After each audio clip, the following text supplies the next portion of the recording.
Hola compañeros y compañeras, estamos muy contentos de poder acompañarnos, aunque sea un poco a la distancia, a través de esta feria que infelizmente se realiza de manera virtual, pero de todas maneras con todo el ímpetu de continuar apoyando la lectura y los espacios de reflexión.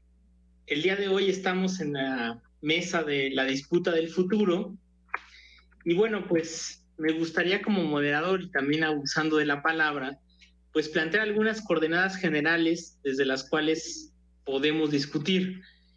Y desde el pensamiento crítico nace la sensación o la urgencia de pensar si acaso es posible imaginar un futuro tras la pandemia, ¿no? O de hecho, si es viable y desde dónde podemos hacerlo.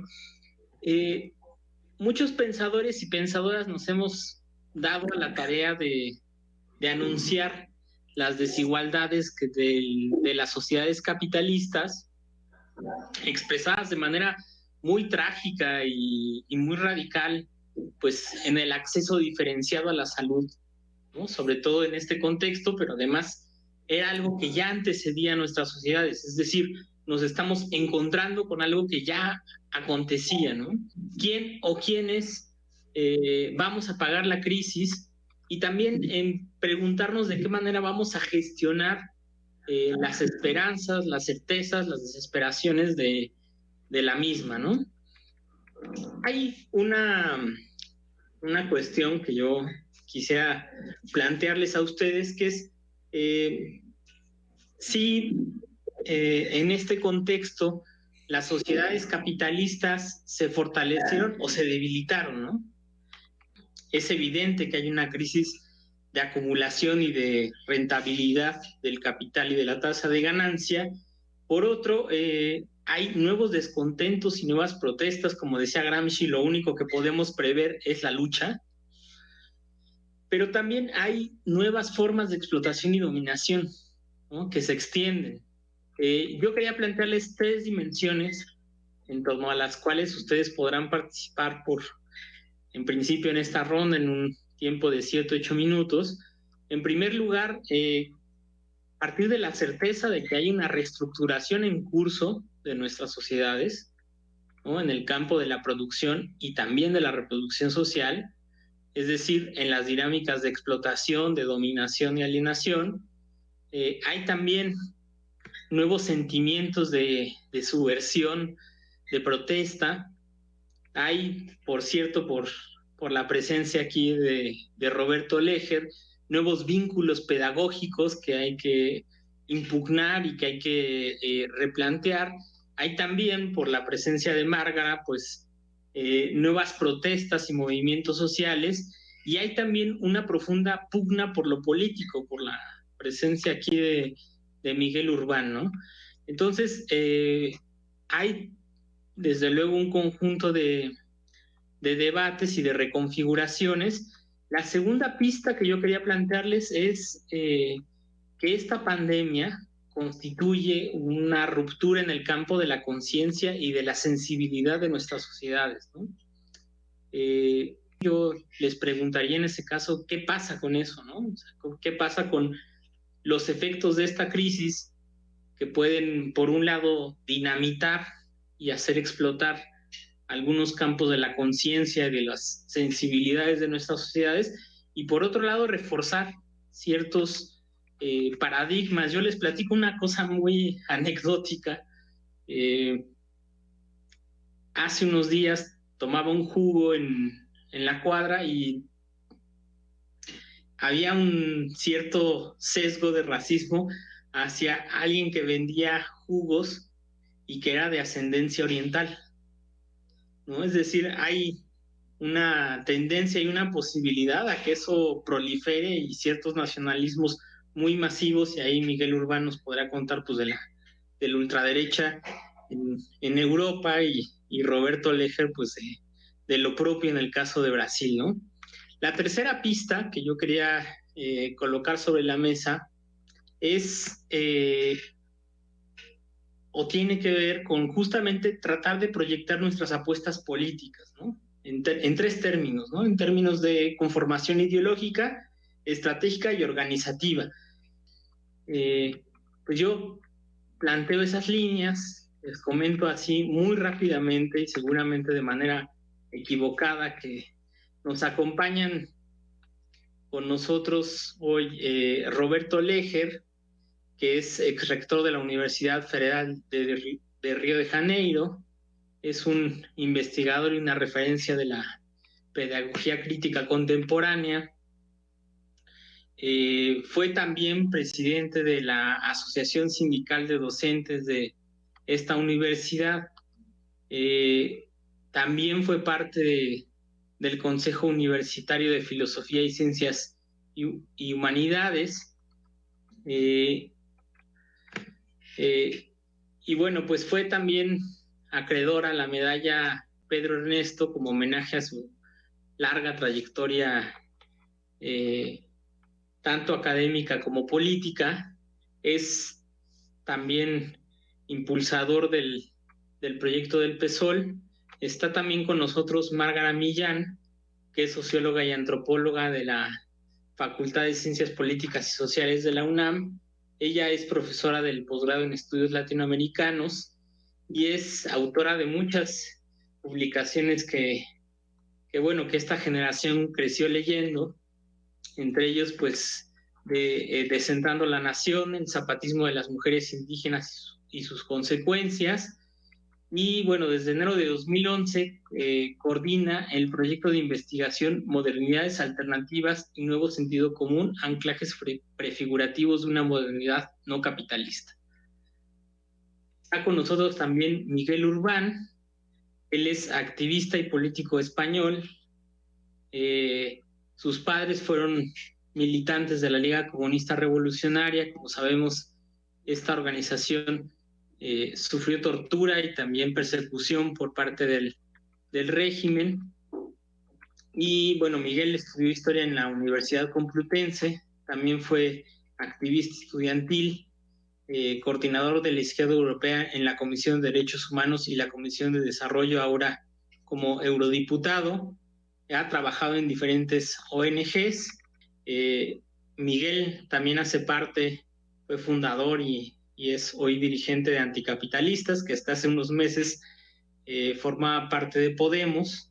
Es también fundador justamente de Podemos.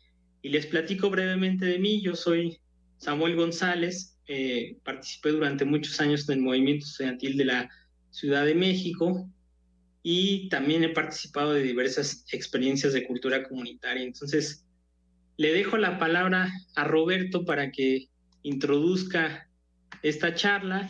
La idea es que participe entre 7 y 8 minutos y que después nos vayamos con Márgara y con Miguel. Muchas gracias.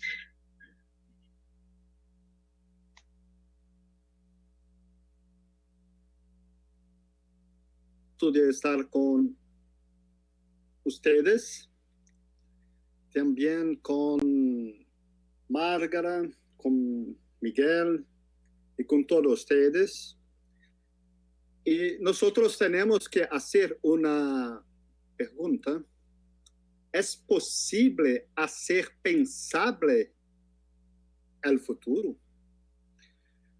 El sistema de acumulación neoliberal tiene una marcación del tiempo histórico. Fukuyama habla del fin de la historia.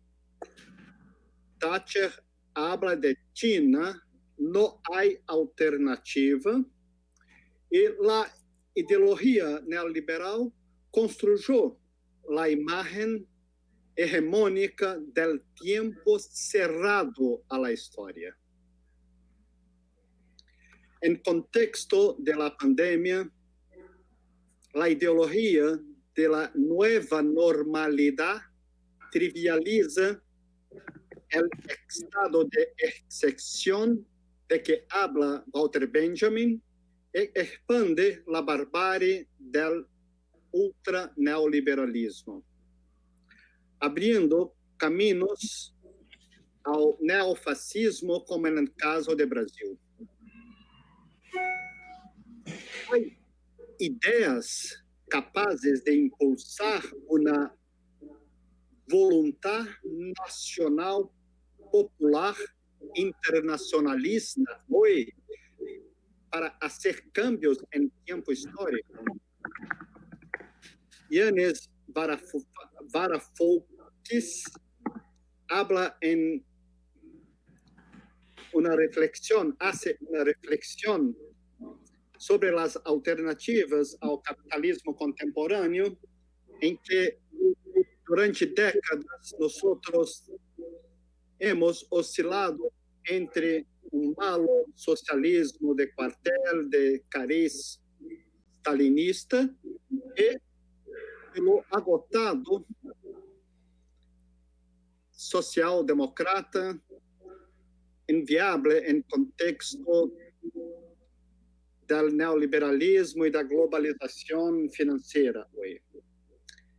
Y nosotros tenemos que platicar, reflexionar una agenda de cambios, de desafíos. Yo creo que pelo menos 5 puntos hoy son muy decisivos para tornar a ser pensable el futuro. Uno, el desafío de enfrentar el problema de la mercantilización de la fuerza laboral en contextos en que reformas laborales apuntam a um futuro essencialmente uberizado, de Uber. Esta é uma realidade terrível em Brasil. Depois do golpe, em 2016, hace uma reforma muito profunda da legislação laboral, em que há uma desregulamentação generalizada do trabalho humano. 2, a um Estado em que hoje o fundo público é dirigido em grande parte ao capital, destruindo os direitos sociais. Depois do golpe, há cambio constitucional em Brasil, em que as despesas públicas, sem gastos financeiros, por supuesto, tiene una reducción año a año por 20 años. En tercer punto, a la provisión de los bienes materiales y simbólicos necesarios à vida. E novo tipo de economia, uma nova mirada à economia, com base em conceito do comum, del bien vivir para los pueblos. En 4 puntos, el desafío de enfrentar el capital comercio de dinero, como habla Marx en libro 3 do Capital. E, finalmente, um quinto ponto, o ponto número 5, as formas de sociometabolismo com a natureza. Há que tornar pensável esses 5 grandes desafios. Há que reorganizar as lutas a partir da pedagogia e da conscientização. A extrema-direita em Brasil ha aprendido a cambiar o sentido comum. Há 10 anos, um candidato neoliberal não podia afirmar que abogava em defesa de las privatizações ou que pretendia combater os homossexuais, por exemplo. Há uma internacional reacionária em curso na América Latina. A direita pentecostal, neopentecostal, a direita católica, há uma ideologia em cambio, em sentido comum, da ideologia de gênero, do negacionismo, do ultraneoliberalismo, impulsionados por algoritmos. Eu creio que esses cambios em sentido comum são nosso principal desafio hoje. Paulo Freire habla em uma transformação profunda da intransibilidade de uma consciência intransitiva melhor hacia uma consciência crítica, de transitividade crítica, em que os trabalhadores, as trabalhadoras desenvolvem uma praxis em defesa de outra hegemonia. Eu creio que são hoje as grandes jornadas nacionais e internacionais de lutas e também de espaços comuns de elaboração de conhecimento para desenvolver a agenda aqui esboçadas. Poderemos abrir lagunas em contínuo do tempo para tecer um futuro emancipado. Eu creio que esses são pontos preliminares importantes. Gracias. Muchas gracias, Roberto. Te damos la palabra, Marga. Gracias, Samuel, y un gusto estar aquí con Roberto Leger, con Miguel Urbán, reflexionando esto, ¿no? Yo estoy muy de acuerdo en el diagnóstico que acabamos de escuchar. Pienso que desde hace tiempo vivimos una crisis civilizatoria, no es una crisis solamente del capitalismo, es una crisis fundacional en el sentido de que, citando de nuevo a Benjamin, hemos inaugurado un momento realmente de peligro en donde lo que está en cuestión es la vida misma y donde no estamos muy bien parados en esa lucha. Yo pienso que la crisis civilizatoria es de larga duración. La pandemia lo único que hace es revelarnos esa crisis y poner en juego las interpretaciones de la misma. Se abre un momento de transición. Creo que desde hace tiempo estamos en un momento de transición, lo cual no significa que en realidad transitemos hacia la superación del capitalismo. Esta transición nos está llevando a un mundo realmente mucho más desintegrado, mucho más autoritario, con una manifestación cínica frente a lo que estamos produciendo como humanidad. Es por ello un momento de peligro. Y tenemos muchas luchas atrás, hay un legado, hay una herencia muy fuerte de luchas que tendríamos que estar recuperando y poniendo en el centro. Esta crisis de la que hablamos no solo es una crisis del proceso reproductivo que pone en juego la sustentabilidad de la vida en la Tierra, ¿sí? Pero también es un momento de crisis de la política, tal y como la hemos conocido hasta ahora. Creo que es un momento límite de lo que pueden hacer los estados, de lo que podemos modificar a través de la política convencional, de lo que pueden hacer los gobiernos. Todo esto está en cuestión. Y por otro lado, tenemos una exacerbación de las tendencias autoritarias, racistas, homofóbicas, en contra de todo lo que ha sido planteado por las mujeres, ¿no? Con la llamada ideología de género, y que se establecen, como bien decía Roberto, se establecen en el sentido común. Son decibles, cosas que antes eran indecibles. Ha habido un desplazamiento de ese mundo que podemos imaginar. Después de mucho tiempo de poder, implementar toda esta cuestión de la diversidad, de repente se pone en el centro un totalitarismo xenofóbico, homogenizante, muy, muy fuerte, ¿no? Ahorita que Samuel contaba la anécdota del racismo frente a este señor de ascendencia asiática, bueno, ayer o antier, nuevamente Trump habla del virus chino, ¿no?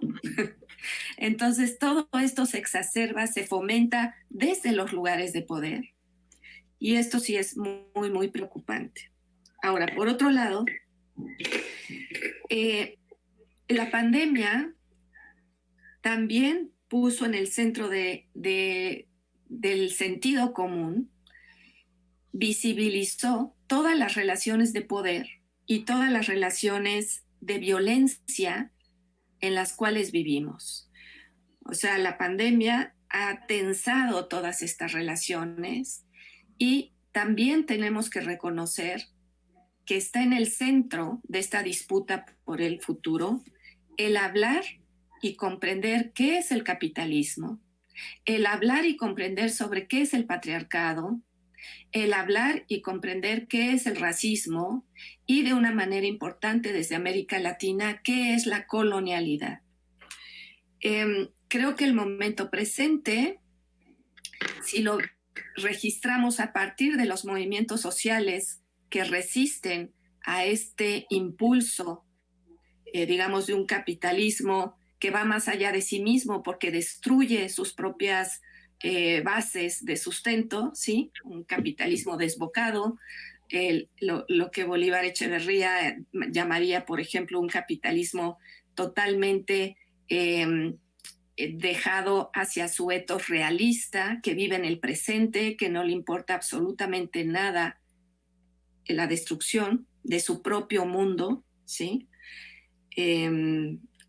Recordemos estas frases que han sido dichas de diversas maneras por distintos pensadores, ¿no? Como a la sociedad contemporánea, a lo que domina la sociedad contemporánea, pues la sociedad capitalista, le es mucho más fácil pensar en cómo ir remediando, le es más fácil pensar cómo hacer un negocio de la crisis y de la catástrofe que modificar lo que está provocando la crisis y la catástrofe, ¿no? En ese mundo vivimos. Entonces acá pues la pregunta es ¿qué sujeto se le opone a ese movimiento constante, tan fuerte, que además recurre a las armas, recurre a la lucha sucia, recurre al cinismo, ¿no? La pregunta yo creo es ¿cuál es ese sujeto revolucionario que va a articular la crítica anticapitalista, antipatriarcal, antirracista y descolonial? Y bueno, yo pienso que hay movimientos que lo están haciendo en Europa, en América Latina, en Asia. Yo pienso que hay movimientos que que ya venían diciendo esto, pero que a partir de la pandemia todo esto se hace como más claro. Y de alguna manera creo que sí, lo que está en disputa es el sentido común, es esta explicación de la crisis, y por eso es tan importante lo que estamos viendo ahora.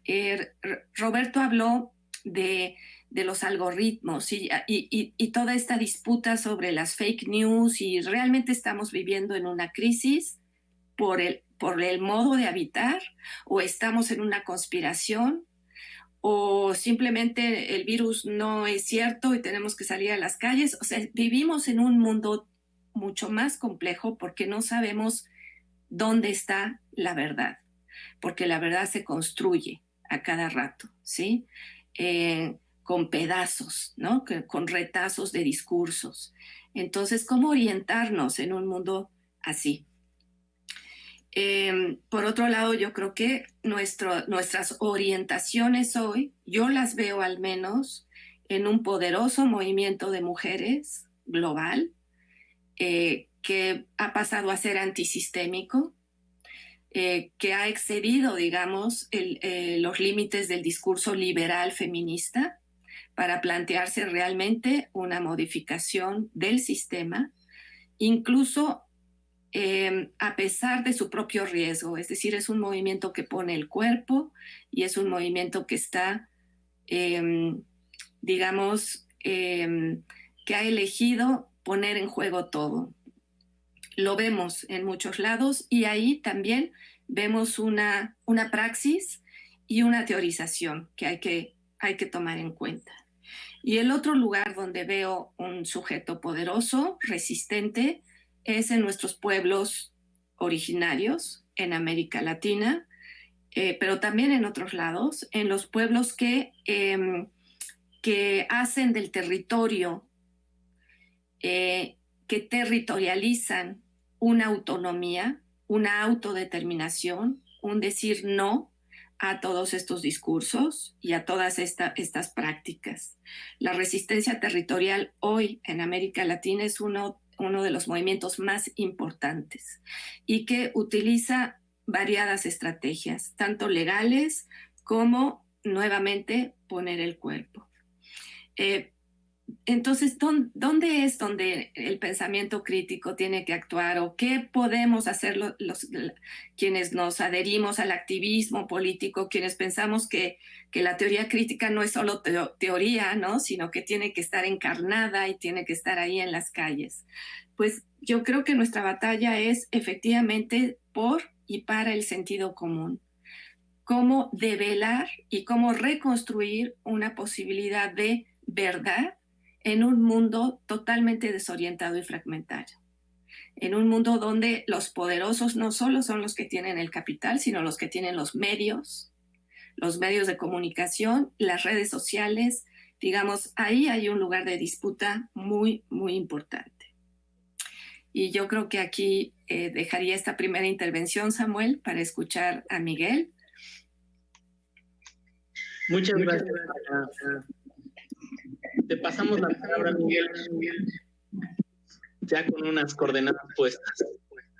Bueno, más que unas coordenadas, ¿no? Yo creo que prácticamente se ha dicho todo o gran parte de lo que nos atraviesa, ¿no? Yo creo que voy a ir a una cuestión a lo mejor un poco más de contexto, ¿no? Que nos permita ver una radiografía general un poco del futuro que nos puede esperar, ¿no?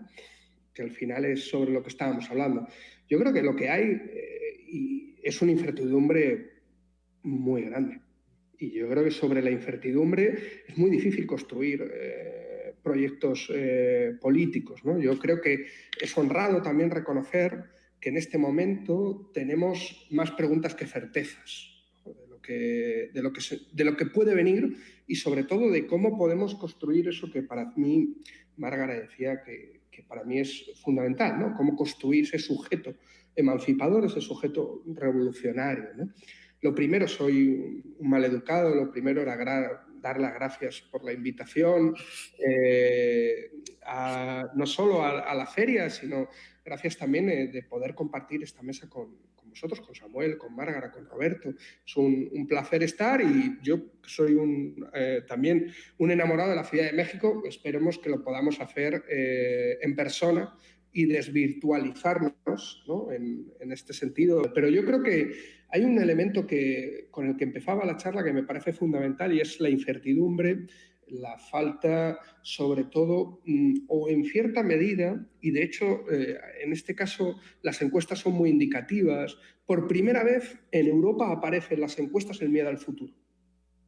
Yo creo que es un dato muy significativo.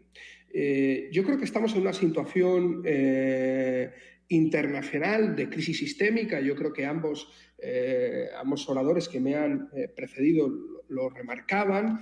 Evidentemente una crisis sistémica marcada evidentemente por la pandemia, pero donde tenemos una crisis económica de dimensiones desconocidas hasta ahora, al menos para muchísimas generaciones, y sobre todo hay un elemento que me parece fundamental, que va más allá de esta crisis social, de esta crisis médica, de esta crisis económica, que es la crisis ecológica, lo cual nos acerca de una forma cada vez más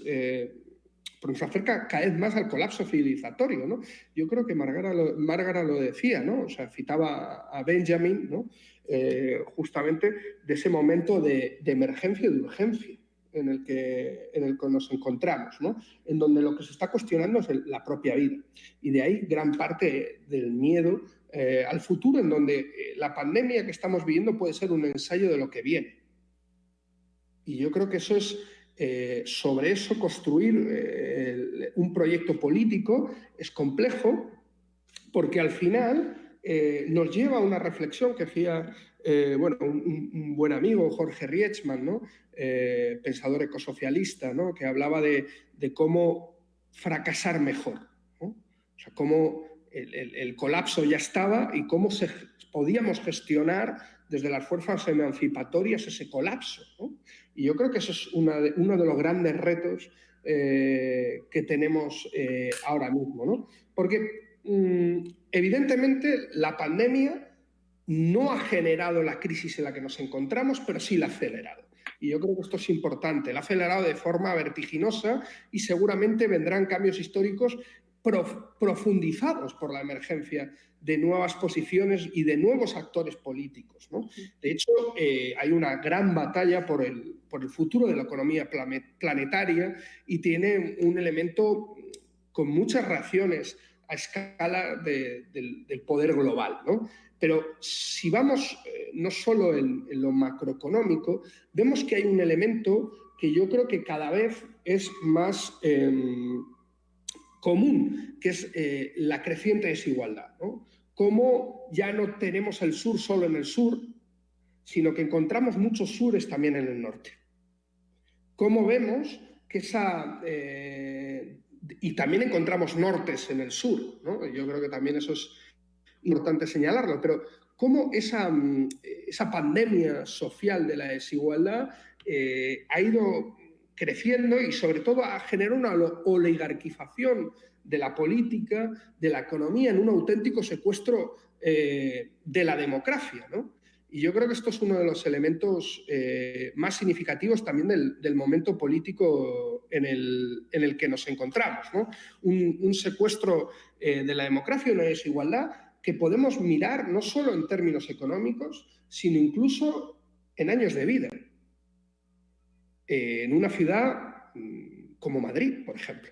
Una ciudad, mi ciudad, si tú naces en un barrio obrero, por ejemplo, Usera, de Madrid, tienes una esperanza de vida 7 años menor que si vives y naces en el barrio Salamanca, que es la misma esperanza de vida que hay entre Suiza y México.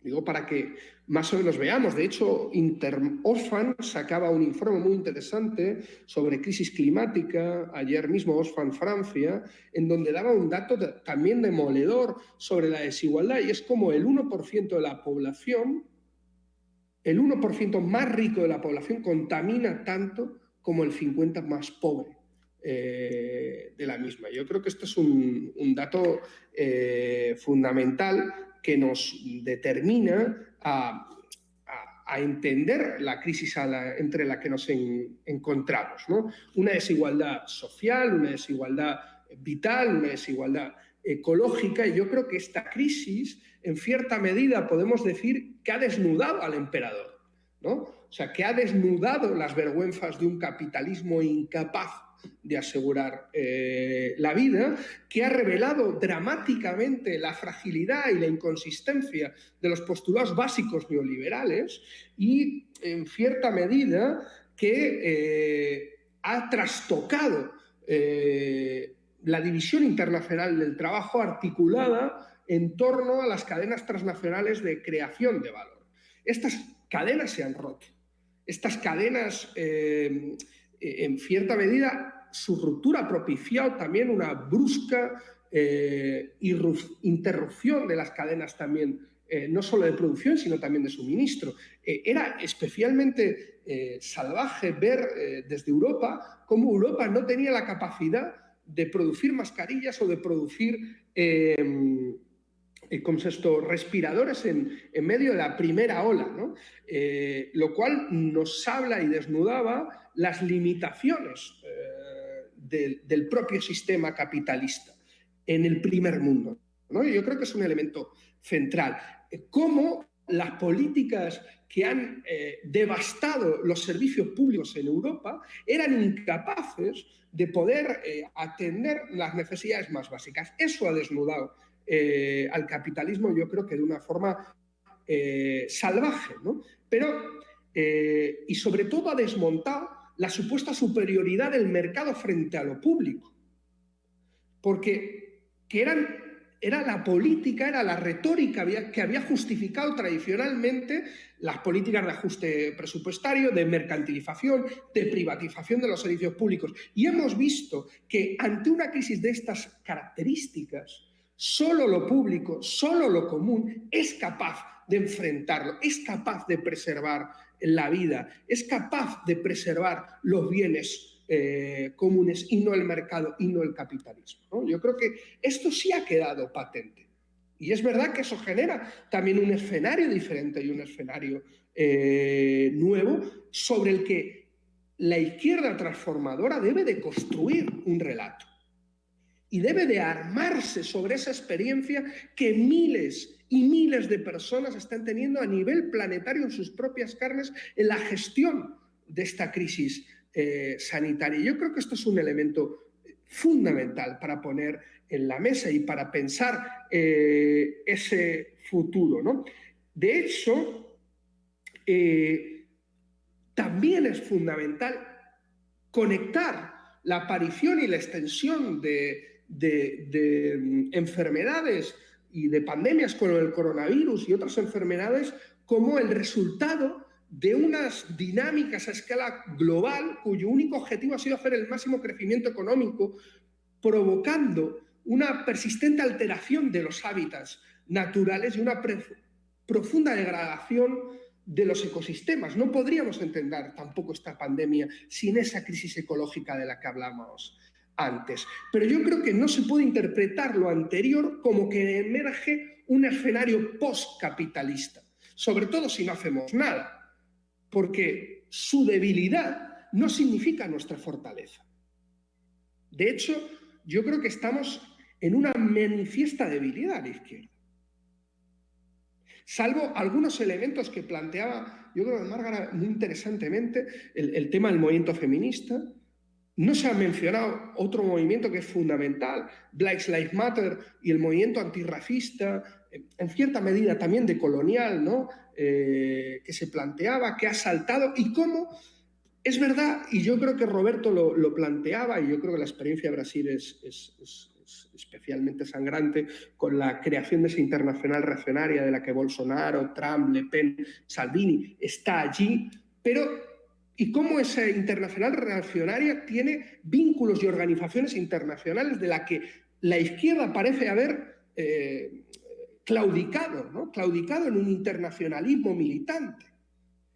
Pero hay la emergencia de ciertos movimientos que sin hablar o sin hacer una retórica internacionalista clásica han construido un internacionalismo práctico. Y el movimiento feminista es un elemento central, Black Lives Matter, y la emergencia de ciertas protestas en donde hay una lógica de profunda crítica a la representación. Y yo creo que ahí la emergencia de las protestas de Chile y demás, pero si queréis luego podemos hablar de ellos, porque podemos ir desde Irak a Sudán a Chile y vemos patrones muy comunes en esas protestas que nos permiten albergar también una cierta esperanza para el futuro. Y disculpar que me he tomado demasiado tiempo.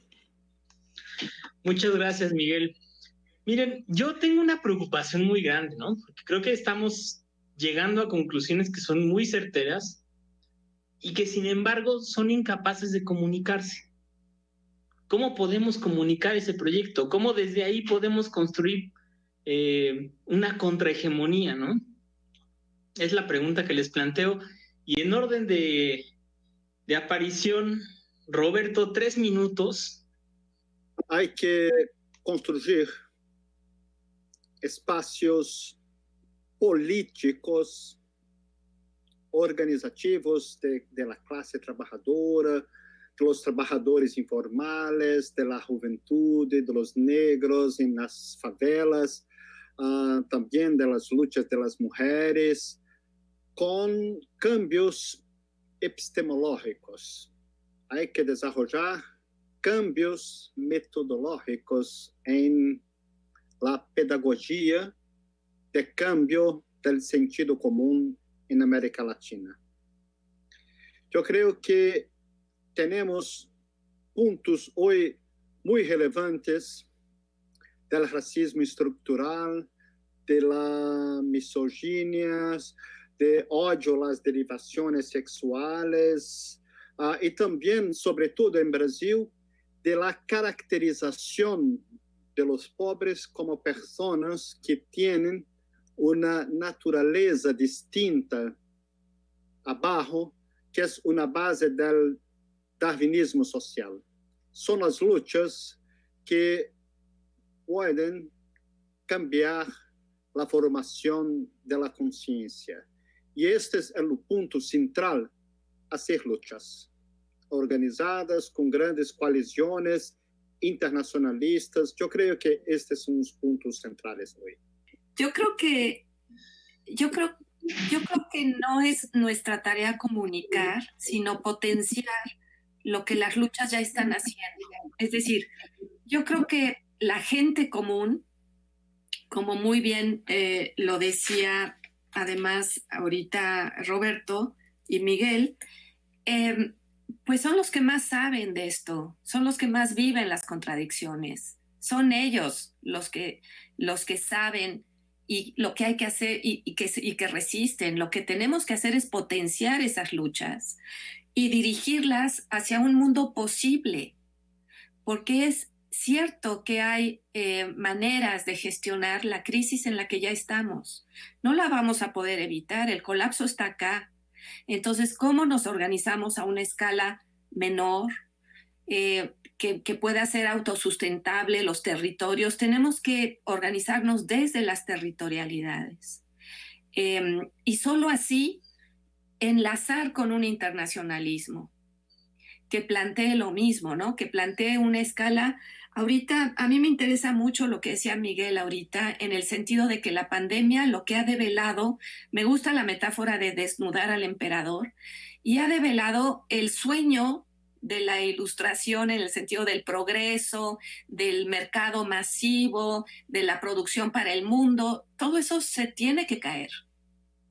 ¿Y cómo se cae? Pues haciendo redes locales que escalen a redes regionales y haciendo autonomías. El Estado no va a resolver esto. Se tiene que resolver en una escala intermedia. Y esa escala intermedia tiene que dar un producto internacional, tiene que dar una red internacional, pero solo si está fuertemente afianzada en la escala intermedia.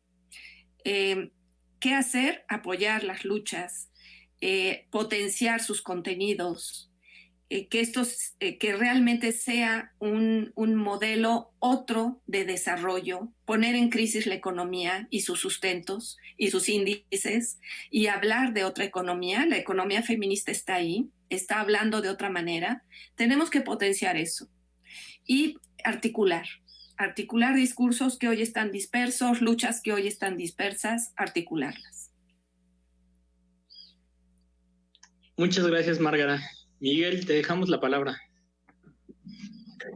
Bueno, yo, por retomar la fábula del emperador, ¿no? Que es un cuento que yo le cuento a mi hijo, ¿no? El emperador que va desnudo. El problema es cómo derrocar al emperador, ¿no? O sea, ahora ese es el eje central que se nos plantea, porque ahora está desnudo, pero lo pueden volver a vestir. Y lo están intentando volver a vestir. Y hay una regresión y hay una ofensiva que yo lo llamo, en cierta medida, momento Sarkozy. No sé si os acordáis en la crisis del 2008, cuando Sarkozy nos habló de que había que crear un capitalismo con rostro humano. 2 años después teníamos los peores recortes de la historia de Europa, justamente con los que nos decían que iban a construir un capitalismo con rostro humano. De hecho, ¿cómo además combatimos la era de la posverdad? La era del WhatsApp, del Facebook, ¿no? Que yo creo que se vive de una forma tan dramática las elecciones norteamericanas y las elecciones también brasileñas, ¿no? Y cómo combatimos esa lógica que decía Hannah Arendt de que no hay mejor súbdito de un régimen autoritario que el que no sabe discernir entre lo verdadero y lo falso. Y eso es lo que se está construyendo. Y yo creo que no hay mejor, y ahí continúo con algo que decía Márgara, no hay nada mejor que la experiencia de la lucha, la construcción de una conciencia en torno a la experiencia vital de un proceso de movilización y de lucha. citando a un viejo marxista como Trotsky, que en su introducción de la Revolución Rusa decía, y a mí se me marcó a fuego desde que lo leí cuando era bien joven, que el pueblo aprende más un mes haciendo la revolución que 100 años con un partido revolucionario. Tenemos que conseguir aprender de esos procesos de lucha. Chile parecía dormido.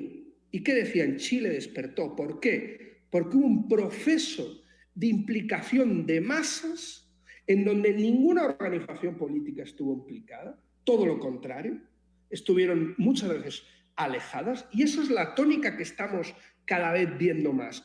La cuestión es cómo las organizaciones políticas transformadoras, revolucionarias, anticapitalistas, leemos ese momento político y no estamos alejados de esos procesos de lucha, sino que contribuimos con nuestras experiencias desde la humildad a construir esos sujetos y esos procesos regionales, locales, pero que tienen que tener un elemento internacionalista, una visión internacionalista, solidaria, entendiendo que su lucha es la nuestra, recogiendo esa famosa frase de los zapatistas de la lógica es construir un mundo donde quepan muchos mundos, ¿no?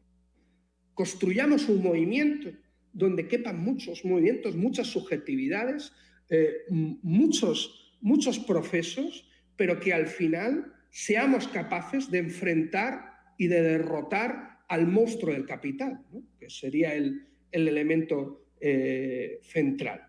Y yo creo que esa es una de las grandes lógicas. Hay un momento de crisis, la crisis también significa oportunidad, tenemos esas oportunidades políticas, intentemos leer el movimiento y sobre todo, la izquierda tendemos a volvernos profundamente conservadores, profundamente temerosos de la gente.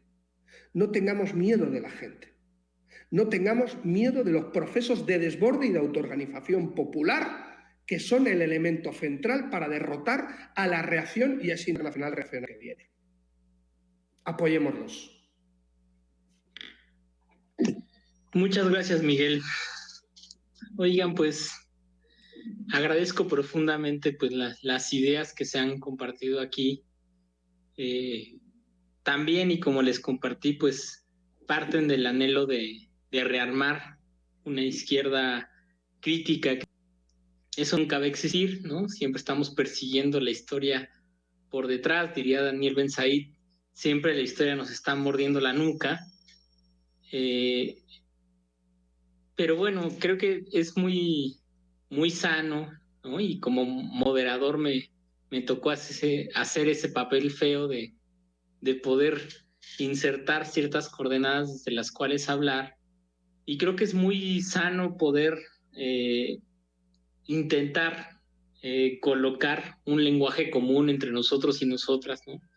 Y desde diversas experiencias.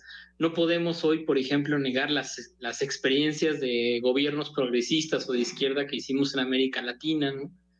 También de las fábricas recuperadas en Argentina, ¿no? De muchas experiencias de autonomía que hemos construido. Y creo que fundamentalmente de lo que se trata es de rearmar un debate estratégico y de izquierda y de proyecto de sociedad que logre convidar a una caracterización de la situación, llamando a los anhelos, pero también, y aquí quiero terminar diciéndoles, pues, a una respuesta que tenemos que calcular en el orden de las fuerzas, ¿no? Están muy bien los deseos, ¿no? Pero necesitamos también, como decía Miguel, poder calcular el panorama de fuerzas existentes, ¿no? Entonces, en un minuto, sé que esto es algo imposible, pero Roberto, un minuto de conclusión.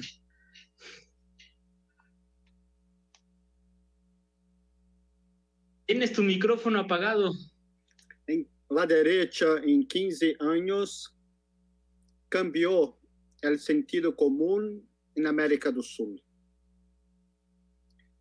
Y nosotros tenemos que, como habla Samuel, hacer cambios en escala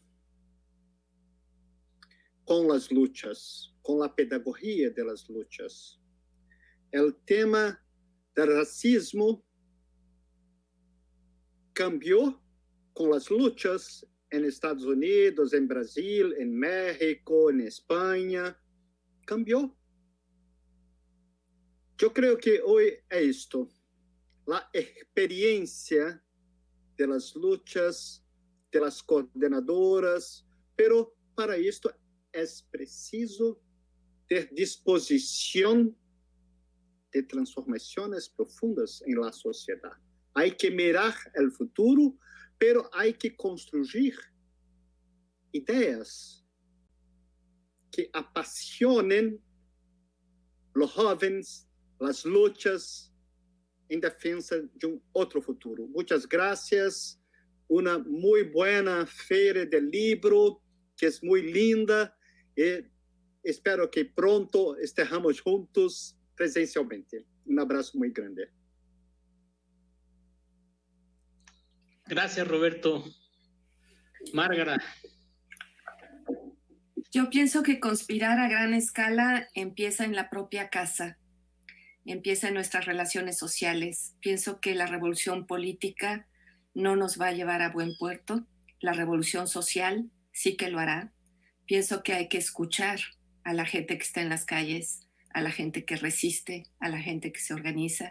Pienso que hay que salir a marcar los monumentos, a tirarlos, a hacerlos vivos y a defender una conciencia cada vez más grande del colonialismo que nos oprime, del capitalismo que no nos deja vivir y del patriarcado que no nos deja estar. Eso creo que es lo que hay que hacer. Gracias, Márgara. Miguel. Yo voy a terminar como empezaba. Yo creo que es un momento disruptivo. Estamos ante un momento de profundas transformaciones donde yo creo que la izquierda tiene que reconocer que tiene más preguntas que respuestas, y yo creo que eso no es malo, sino que es bueno el poder, en cierta medida, reconocerlo. Históricamente ha habido cierta izquierda que, utilizando una fábula, si queréis, para terminar, ¿no? Cuando vas 10 pasos por delante de la gente, es que estás buscando el camino. Cuando vas 100 pasos por delante de la gente, es que te has perdido. La izquierda, por desgracia, muchas veces se ha perdido. Se ha perdido por no ir, por no estar con la gente, por no estar con su gente. Y yo creo que eso no puede volver a pasar en el momento político en el que nos encontramos. Porque tenemos esa tarea, y para terminar citaría a Benjamin. Benjamin siempre decía que el capitalismo era como un tren sin frenos y que la revolución era el freno de emergencia para ese tren sin frenos. Nos toca construir ese freno de emergencia para este colapso civilizatorio al que nos encaminamos. Y esa es una tarea que no se la podemos encomendar a la izquierda. Esa tarea lo tiene que hacer el pueblo. Y yo creo que es un elemento central, y que reconocer eso, yo creo que ya puede ser una parte para no volver a perderse. Y bueno, muchísimas gracias, y mandar un abrazo muy fuerte a toda la gente, todos los amigos y amigas en México, que disfruten de su feria, de la Feria del Zócalo, y esperemos que dentro de poco podamos estar y vernos presencialmente. Muchas gracias, Miguel. Pues miren, estamos ya en las puertas del final de este programa. Les agradecemos a todos y a todas que nos hayan escuchado y también advertido de los riesgos. Y yo quisiera terminar también con algo que Ben Said decía, ¿no? A propósito de lograr otros mundos posibles, como reza el zapatismo y como muchos nos hemos esforzado en sostener, de si otro mundo es posible, llegó la hora de decir cuál. Muchas gracias por por participar y cierro aquí la conexión. Y ahora pues